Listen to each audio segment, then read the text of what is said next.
সেতু সহ দুটি নতুন বন্দে ভারত ট্রেনের উদ্বোধনে প্রধানমন্ত্রী নরেন্দ্র মোদী। অপারেশন সিঁদুরের পর এই প্রথম কাশ্মীর সফরে প্রধানমন্ত্রী নরেন্দ্র মোদী। এদিন কাটরা থেকে শ্রীনগর নতুন বন্দে ভারত ট্রেনের উদ্বোধন করলেন প্রধানমন্ত্রী নরেন্দ্র মোদী। পাশাপাশি কাশ্মীরের চন্দ্রভাগা নদীর উপর রেল সেতুর উদ্বোধন করলেন প্রধানমন্ত্রী।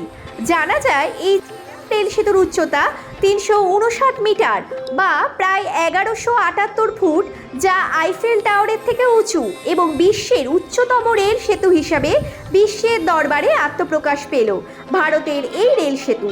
সূত্রের খবর, এই সেতু তৈরিতে খরচ হয়েছে 1400 কোটি টাকা।